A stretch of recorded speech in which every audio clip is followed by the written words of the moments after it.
broadcast network, AFTERBUZZ TV. Over 20 million weekly downloads in over 150 countries, and your number one source for after-show entertainment.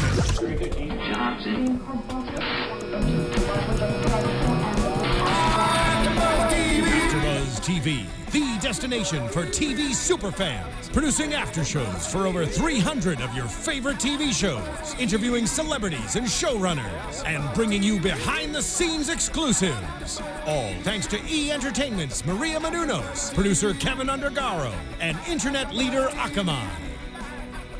Now, let the buzz begin! Come on, baby, let me thrill your soul. Come on, baby, let the good time roll. Hey there, AfterBuzzers! Welcome to AfterBuzz TV. I'm your host, Miriam Gonzalez. Welcome to another AfterBuzz show for girls. Season 4, Episode 9, Daddy Issues is the name of this episode. As I said, I'm your host, Miriam Gonzalez. You can follow me on Twitter at Miriam L. Gonzalez. And you can follow us here on AfterBuzz at AfterBuzz TV on Twitter. And also online at AfterBuzzTV.com. My darling, fabulous co-host.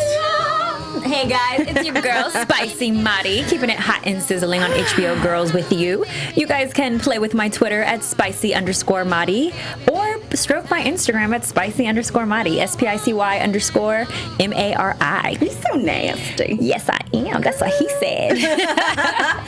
This episode of Girls, whoo, we've had a lot transpire in this season of Girls. So much has happened, and for Daddy Tad to be also gay. Yeah. And I love how Elijah claimed, he's like, I told you so. Right, but he says that everybody's gay, so it doesn't count. To him, everybody is gay. Everyone's fabulous, everyone's gay, and everyone's annoying. Right. But you do go to your gay friends to ask them if the guy who you're interested in, or if anybody that, is in your circle that you might think is gay. Like, you always get that gay stamp of approval. And Elijah just happens to stamp everybody with the gay card. His gaydar is always on gaydar, yes. Well, I like that they titled this episode Daddy Issues, because if it's not obvious, Hannah's going through daddy issues right now. Her parents are kind of in this he just came out the closet, but yet we're going to stay together limbo phase. They're in a state of denial where mom is agreeing to be the beard and dad is okay with it because, they're living in Michigan. I think that's where they're from, yeah. Yeah, and it's okay to put on a show because it's okay, so they think. So do you think that they're in a state of denial? Or that they're just comfortable? I think oftentimes people stay together out of comfort, not so much denying. They're very aware of the problems that are going on. I think they just don't want to have to go through the divorce, through the moving out, through the whole explanation to the world. The best way that I can put it is this way, and I realized this once in a relationship. Double cough. Yeah. We're so comfortable, it's uncomfortable. Mm-hmm. And that's not a way to live. Yeah, and they're going to drive each other nuts because she has this resentment as she's talking on the phone with Hannah.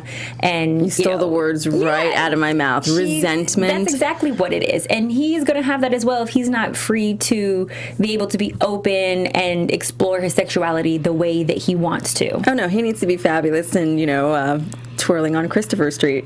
But Elijah hit it on the money. He was like, no, this just didn't happen. He had an experience. He's lying to you. And, usually there is some type of inclination when you're younger, what your sexuality is or what you're attracted to. And he came clean. He admitted to Hannah, hey, there was an experience that I had in college and it was just humping. Although I think that it was more than that. He was trying to sugarcoat it for Hannah. Elijah was right when he addressed the fact that it would come out slowly. Mm-hmm. And yes, we're going to see it trickle out little by little. I don't know if Elijah is the best, I don't know, homo mentor for him. I think he is. Really? Because I feel like it's going to take him from 0 to 100 real quick. And that's what he needs. Because that's going to take him out of the marriage and into reality where he should be, instead of let's drag it out in our marriage Because you know what? Ultimately, Mama needs to be happy, and so does he. You know, Daddy needs to be happy, and with, you know, Boy Wonder, whoever that may be, being called Daddy, instead of in his marriage where he's unhappy. I mean, I get that, but I kind of feel this whole once you pop, you don't stop. And although he's older in age, it makes no difference. Once he starts and he's being schooled by one of the biggest, most fun gay guys out there, I think that Elijah's going to expose him to a different lifestyle. And I think that it's just like when you turn 18 or you have your first drink or you have your first, you know, sexual experience, or you just finally get an ounce of freedom, you run wild. And I think that he might go a little nuts with it, if that's the case. Maybe for a little while, but at his age, I do see him saying, okay, I've had my taste, let me find my balance. Or he may figure out that he's not really gay, you know, it could be a number of things. But I definitely didn't see that coming in the storyline. I did not expect for him to be gay, but I knew there was something, I just didn't know it was going to be that. I love it.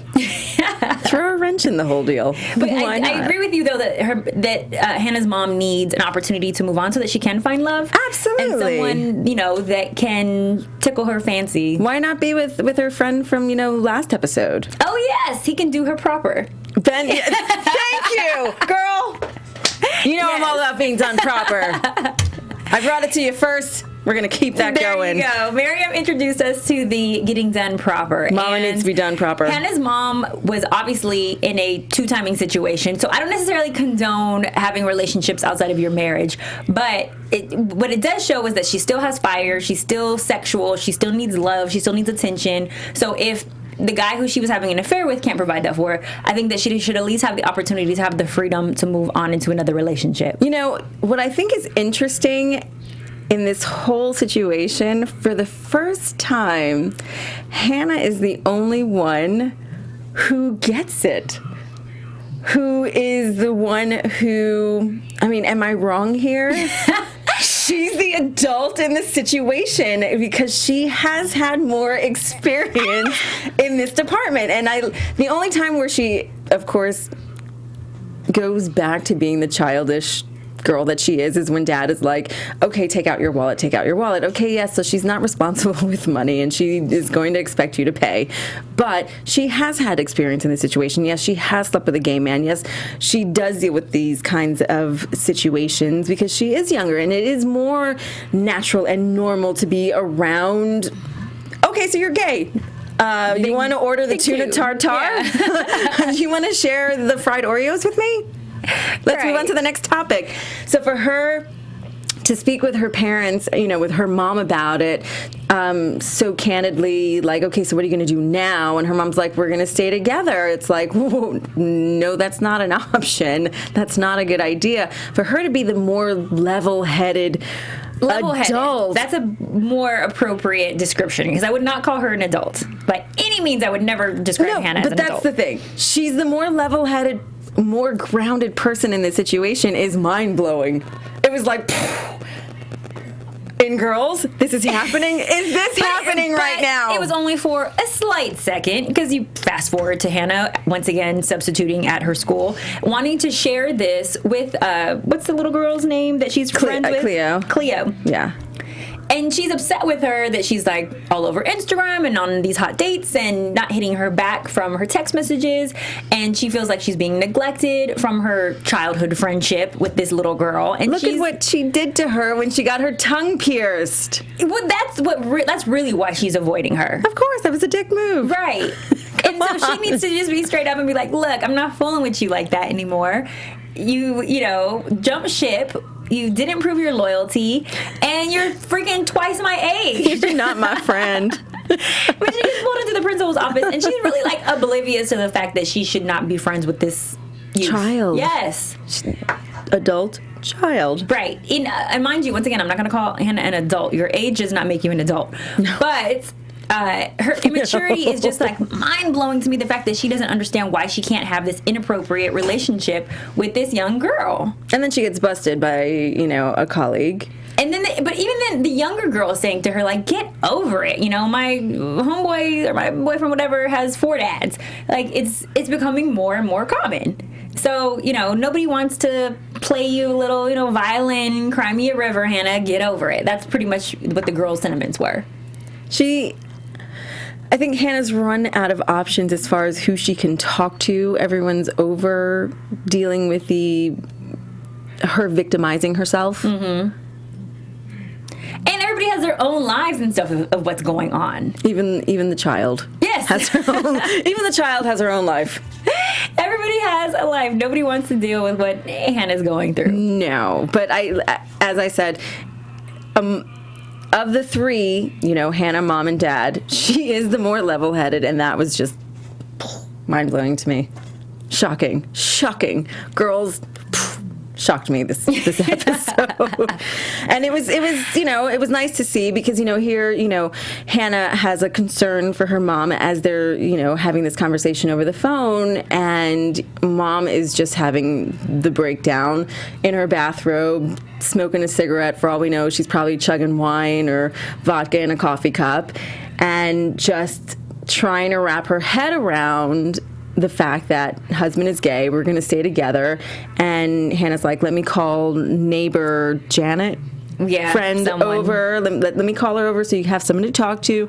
And she's like, she just doesn't get it. She doesn't get that, he's gay and there's anal sex and there's, sucking dick and, and Hannah's like, It makes her uncomfortable to talk about it. Hannah's not comfortable talking about the sexual aspect of it. No, I mean, nobody wants to see think about their parents having sex, and now you throw someone of the same sex into the equation. It's just not right.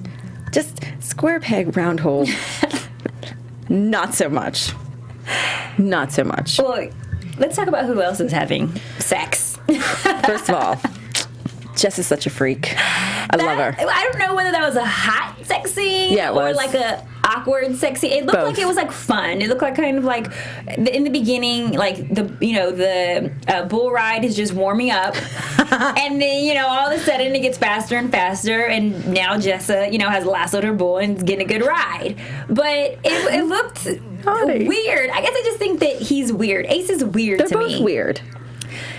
Jessa is dysfunctional. Yes. I think Ace is weird because the things that she likes about him, like the connecting of his thought process to me, I thought Adam was a little bit off. I thought Adam was eccentric and just from another planet. Like Adam acts sometimes Martianish, he acts like a little alien. But Ace, it doesn't act alien-esque. He just acts off. Like he's just very weird to me. I don't know. It's not as attractive.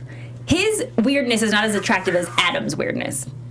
Does that make any sense? And I feel like the more that Adam is with this Mimi Rose, he's becoming more normal. Like, he's becoming very mature and more normal to me, and that quirky weirdness that he once had is starting to just, I don't know, going away. Yeah. And I like that thing about him. Like, I liked that weirdness about him, but maybe they had to make more room for Ace. I don't know. Anyways, back to Jessa. So, this little heifer, she conspired a little plan to get Mimi Rose's, man. So she hooks him up with Adam. Now she's sleeping with Ace and, having herself a good old time. But now she's starting to say, like, it's kind of like that teacher that I wanted to be with, but once I realized after, I just really wanted to sleep with him. So it already seems like she's starting to have a different place for Ace. Like, she doesn't want to really maybe be in a relationship with him. But when they start going on this date to go eat Ethiopian food, I knew it was a setup. I knew Ace somehow was trying to go see him some Mimi Rose, just like Hannah did with her date when she wanted to go bump into Adam at the art gallery. So it was all a setup. And when they get there, of course, Adam is pissed that they walk in and he starts reminiscing and doing subtle things in order to get Mimi's attention of what he used to do with her. He used to wrap his arms around her at the little flower garden that he planted. And now he's doing that with Jessa. It's interesting because he's like, oh, are you surprised? And she's like, is it fun or is it scary? And the game playing, the cat and mouse, the let's play the jealousy thing. I don't know, maybe it's my age now. I don't know. At some point you grow up and you're just like, this is disgusting and a waste of time. Nobody has time for that. Like, next. Next. But I guess at 22, it's what you do. And, no, it was gross. was just, but even at 22, if that's what you do, it doesn't take away from the fact that it's painful, it's annoying, and it's a waste of time. but you know how they go about doing it. It's like, oh, we're on our way to dinner to see this girl with big tits, and you know, oh well, let's fry up some sausages, and let's do this whole jealousy mind. I won't say the word right now, thing across the table where I really want to be with you and you really want to be with her. But maybe, I do like that Mimi was like, you know, I'm feeling kind of jealous right now. I've never experienced this. I think I might want to be back with you. So I appreciate for her just like cutting the BS and just going straight to the point. She doesn't like what she's seeing, and Ace's plan worked. It was exactly what she was, you know, she fell right for his trap. And Adam saw it coming. I don't know why he would even welcome him into the home, but he saw that coming. You need to go. And but see, also too, what is their connection? Adam and Mimi Rose can't have this amazing connection for Mimi Rose to be so willing to give up Adam to Hannah, and then for Mimi to not know who she wants and then decide that she should just be with herself. First of all, they moved, and we have said this from the beginning, they moved too fast. Too fast. I mean, we finally found out, you know, a few episodes ago that they moved in together only after, what, 6 or 7 weeks? A month. Yeah. A month. Living together, pregnancies. Come on. I've had an affair with a cup of noodles in my house for longer than that. No, I haven't. That's disgusting. Cup of noodles is pretty good, though. You know, I'm just saying, like, I've had an affair with, like, dead roses. Yeah. Longer than that. Mm-hmm. You know, to move that quickly with somebody that you don't know and not know their emotional baggage and who they're still attached to, and it's BS, honestly. It's really BS. And it's not fair to Adam. It's not fair. Well, it's just not fair to Adam. Okay. I could care less about Mimi Rose because she's selfish. Not even, and we see that. I have to disagree with you on this. And originally I was watching it and like, can't believe this is happening to Adam. You know what? Karma is a biatch. Yeah, that's true. Adam did the same BS to Hannah. True. So I'm sorry if Adam is experiencing what he did to Hannah, who didn't even know that they were officially broken up and that Mimi Rose had come and moved into her apartment. True. So yeah, he's getting a taste of his own medicine, and he didn't see it coming. I don't know how he didn't see it coming, because Mimi Rose is not in love with him. She just likes having him there. She enjoys his company. But obviously she doesn't love him. And so you don't need to be living with anybody that you don't love, for starters. No. So the fact that Ace can just come back into the picture like that and they can blatantly disrespect each other, that's crazy to me. That's nonsense. So they both had to see it coming. I'm sorry. So it's better to be alone than to be in bad company. That's all I've got to say. Jessa and Adam split. He's going to have to go back there for his stuff, so we'll probably see that next episode. That's why I own cats. That's all I'm saying. But I predicted this. I predicted that Mimi Rose was a nut job. I knew it from the jump. I said it first episode. Day one, when we were introduced to her character, I was like, there's more to this little no, she's cuckoo. Yeah. Because she doesn't even say, like, oh, I want to be with you and I want to stay with you. She's like, no, I'd rather be alone. And then to throw a wrench in the whole thing, as they're all getting up and starting to go their own way, Ace is like, oh no, Jessa, this made me realize I want to be with you. Hi, hello, can you play another mind game there? Like, what the hell, dude?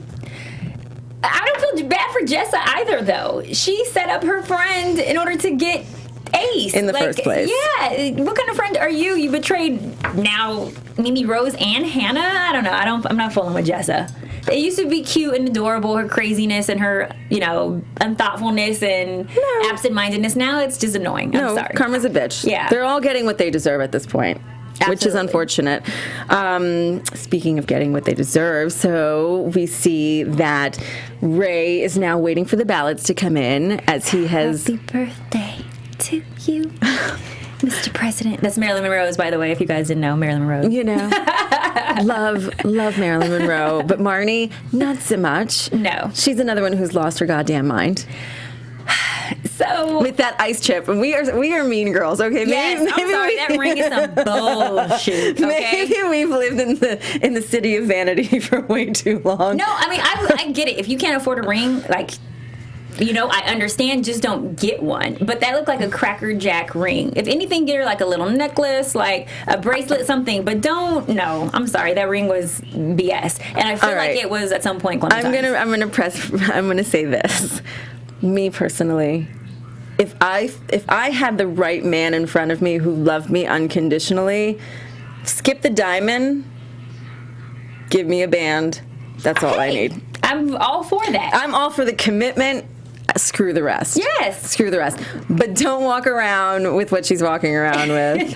Don't give me anything ugly, okay? Because even if it's a 5-carat ring can still be ugly. Like, don't get me wrong. It's not just the size of the diamond. Like, it's the quality, okay? And quality over quantity. Yes. And I'm sorry, that ring, it had neither. It's just like a little piece of metal. Come on, wardrobe department. What's that? It looked like the wrapping, the silver wrapping, from the Wrigley Spearmint gum. Like he just twisted it up and made like a little ring for her. I'm sorry. Oh wait, no, the soda can. Yes, that's exactly the soda can. That's A, B, C, D, E, F, G, whatever letter you get. That's what it looked like. Anyways, to get off of her ring, she decides that she doesn't want to share the proposal with anybody, so she's going to keep it a secret. But then the first thing she does is go right up to Ray and tell him. Before his moment of knowing whether he's won the seat or not. Ever realize that? Another Hannah moment. Another selfish moment from one of our girls. Yeah, another selfish moment. Hannah's very good for that. Now Marnie's doing it, of course. And, tells him that information. Finally, somebody has made a decent woman out of this whore or whatever he calls her. And, by the way. Yeah. Oh my God. I can't believe that she would do it there. But then after his speech, she goes up and makes the huge announcement for all of their friends. I don't even know if all of them were there for Ray's glorious moment, but regardless, inappropriate on all accords. Do it on your own time. Don't do it on somebody else's moment to shine. Well, the whole thing that was really... Ray's really excited. He's been, campaigning for this seat for quite some time, and the fact that his speech when he goes up there was awkward to begin with. Straight to Marnie. If you need someone, I am here for you. Okay, the borough needs you. Yes, we're accepting that you are here for us. The borough accepts that. Straight to Marnie. And the fact that Desi is not even realizing that he is speaking directly to Marnie. But then again, does Desi even know that they have hooked up?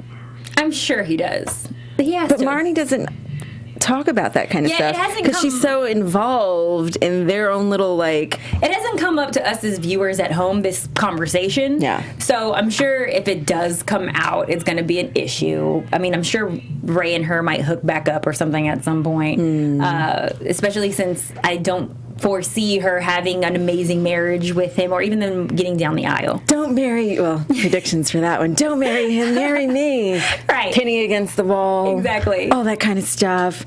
I don't know, but, it's, his speech was awkward. Then her going up and announcing oh, by the way, everyone, I'm getting married. Right. And then, Hannah and Ray, of course, weren't excited. They're like, woohoo, who gives a freak? They're like, this is not happening right now. Can't be happy for you. But congratulations to Shoshana for getting Ray in the seat. I feel like Shoshana was the big pusher for that. It was her strategic planning and, just being very direct with him and making sure that she was encouraging of his path down this campaign. Her constant support and showing, the fact that she consistently supports him and guides him in the right direction. It's like, well, you're good at this, so why don't you continue in that direction? Has been really helpful, and I like that. And I think that she is a great campaign manager, and I think that she is the next Olivia Pope. I think she's a good wifey. For those of you who watch AfterBuzz Scandal. Yeah, she would be a good wifey. Not to Ray though. He doesn't appreciate her, but they didn't give us any insight as to what's going on with her relationship with that other guy that she went out with last week. Yeah, we didn't see any of Scott this episode. Oh, with that being said, let's get into some predictions. And now your AfterBuzz TV predictions. All right, so what do you think is going to happen with our little hussy Jessa? So I feel like I thought that for a second Jessa and Adam when they run out of the house, like maybe they're going to be vulnerable and hook up. I'm happy that the writers have not done that and don't push Adam into the arms of Jessa, no matter how awkward or horrible the situation is that they go through. But I feel like the fact that Adam couldn't go into the restaurant, he didn't want to see Hannah or deal with her, even though they spoke last time on good terms, means that now he's reconsidering this whole Mimi Rose thing. Like, you know, maybe I should have stayed with Hannah. And I think he's going to have that conversation with Hannah about him regretting hurting her the way that he did. I think it was a reality shock for him. I think it'll be a little bit of time before Hannah and Adam talk. I think that what'll bring them close together is the fact that Hannah's dad is gay and that she's going to have a hard time wrapping her head around it. Oh, yeah. Because usually she has Adam to speak to. Yes. Usually she vents to him. Something's going to make her crack. Some 7-tick thing that she has going on is going to make her flip again. And, no more Q-tips, please. Yeah. Please. That's just too much for me. No more Q-tips. She's going to crack, which will drive her back into his arms. I think Jess is going to wind up getting knocked up again by Ace. No, you think she's going to get knocked up by Ace? I think so. She might get knocked up by Ace. I also think that with Marnie getting engaged to Desi, and with Shoshana being such a great supporter of Ray, I see wifey being a future thing. See, I thought he might have proposed to her. I was like, that maybe when you sit on the chair, he's going to be like, and will you marry me, in rebellion to Marnie's proposal. No, I don't see it happening in this season, but I see sometime down the road because, you know, Shoshana still has to get her crap together, so I see her, you know, we see a little flash of her getting work advice in the next episode from some gentleman, maybe it's Ray's boss or whatever, but I see her, you know, she's got to get her crap together, and I see there being a really good support system between the two of them. Communication's going to get better, and because of the fact that now Marnie is officially unavailable because she's getting married, that takes Marnie off the table as far as discussions with Shoshana? No, I feel like Ray's going to be manipulative and go over to, what's her dude's name, and tell him, hey, you don't want to marry Marnie. Because it showed us on the episode that he's going to hate, like on the previews, it showed it that he's going to hate on her. Oh, him getting together. There's always going to be that, but I think that there's going to be a separation at some point. Okay. I don't know. I can see that, but I really think that Desi's and Ray are going to go at it at some point, too. Oh, there's definitely going to be some tension. There wouldn't be girls without it. Come on. Maybe. Come on. So you guys have to tune in next week. Yes. Because I'm sure that it's going to be an amazing episode. And I see just Elijah being Tad's wingman and really just holding his hand through this process, which is going to help him realize how gay is Daddy Tad. I hope that Elijah's not his first. No, he hasn't. He's already had his first. We're going to learn how many firsts he's actually had. They humped. He didn't do anything yet. As Elijah said. Right. Okay. Month 1, he'll tell you this. Month 2, you'll find out more. Come out. 6 months from now, you're going to find out he's had full gay blown affairs. But Elijah may just sacrifice himself to him to get him to come out sooner. I doubt that. I don't know. Elijah's kind of crazy. He's been around the whole crew. He has, and I think he'll, if anything, he'll introduce him to others in the crew. Oh, true. Like, hey, have you met this guy? Right. I can see that. You guys need to smush. You two smush. Or what do you guys call it? What do you mean smush? Mush? No, what do you guys call it? You and Amelia's call it something, which I think is so funny. Who? You guys call it something, and you said it last week, and I was like, what? We need to smush? I call it smush. You mean have sex? Yeah, when you call it, I don't know, you guys have, there's like a new trendy, I don't know, I'm old. Okay, I have to think about that one. Yeah, I don't know. Anyway, you guys tell me what Beat it up? I don't know. No. We could sit here all night and come up with terms on how to say sex. Do it. The nasty. With that being said, thank you for joining us here on AfterBuzz TV for another exciting, crazy, adventurous episode of Girls. You can download us on iTunes, rate us, comment, tell us what you think of this week's episode. How crazy we are. Crazy I am. You can follow me on Twitter at Miriam L. Gonzalez. I can't even talk. I'm blushing. Sex just makes me blush. You can follow me on Instagram at MiriamG1. And you guys, I love to talk about sex, so if you have any questions. Also, I want to give a shout out to Lois Elfman, who's always actively involved on Twitter. She tweets at us all the time. You guys can continue playing with my Twitter or stroking my Instagram at spicy_Mari, SPICY_MARI. Let's talk about sex and girls and everything else under the sun. And me. All right. We'll see you guys next Sunday for another episode of Girls. Until next week, we will see you then. Bye. From executive producers Maria Menounos, Kevin Undergaro, Phil Svitek, and the entire AfterBuzz TV staff, we would like to thank you for listening to the AfterBuzz TV network. To watch or listen to other after shows and post comments or questions, be sure to visit AfterBuzzTV.com. I'm Sir Richard Wentworth, and this has been a presentation of AfterBuzz TV. Buzz you later. The views expressed herein are those of the hosts only and do not necessarily reflect the views of AfterBuzz TV or its owners or principals.